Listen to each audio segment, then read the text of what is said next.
Yes, I just wanted to talk a little bit about a strip light with Versatop versus a full hood.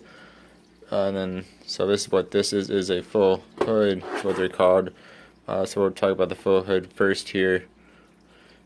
So full hood is you want it to be of appropriate size for your fish tank. So 10-gallon fish tank, you will need a 10-gallon full hood. Otherwise, it will not fit on there correctly.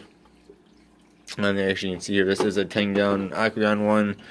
And because this is actually a Marina brand fish tank, you can see it actually does not fit on here 100% correct.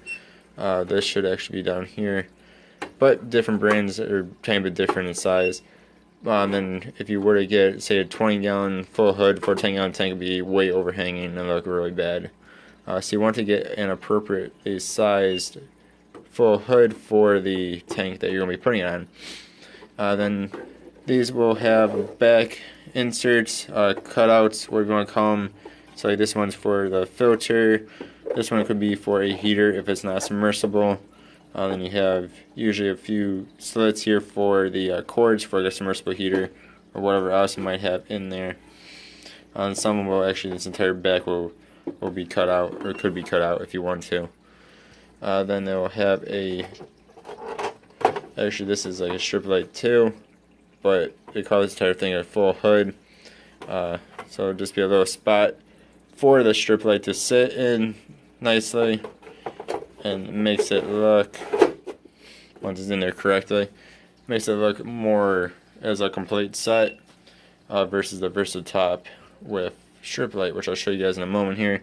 Then these will usually have some sort of hood here as well, hood flap I guess you'd call it, and then that will let you feed your fish easy without having to put it through holes back here or take off the entire thing or whatever. So that is a full hood. And then a strip light with Versatop is something like this. So the Versatop is just the glass top here. Then this, like the Versatop, you want to have of appropriate size for your fish tank, just like the complete hood the full hood was. Otherwise, it will not fit on here correctly, and it will look silly.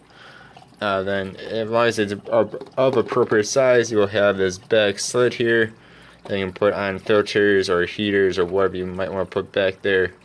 Cords and whatnot can come out there. So if you have any fish that like to jump out of tanks, these are probably not a good idea, because they can jump right out the back there.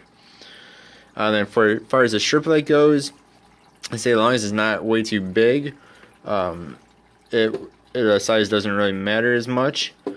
So you can see here, I actually have the legs on this Fluval pushed in just for video sake.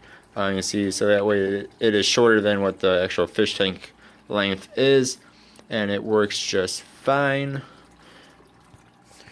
And then here it is how it's supposed to be with the legs out, and then it attaches, not attaches, but it sits on the frame here. Makes it so it's raised up a tiny bit. But if you wanted to, you do not need to have, or you could have a smaller strip light than the actual tank size would normally require, thanks to Versatop, since it can just sit on top of the Versatop without any troubles, any issues. But now if it's too long, probably won't have any issues, it just would look a lot more goofy. Then pretty much this type of setup gives you a bit more options with the lighting, since with the full hood, usually only like that brand's light will fit in the slot that is, I guess, allocated for the fish tank light. Where on Versatop with strip light, you can pretty much get any brand of light you want that will fit over the tank, of course, over and sit on this. So I guess you have a bit more options with one of these guys than you do over the full hood. So that's just some basic differences there. Alright, thank you guys for watching. Till next time, have a good one. Goodbye.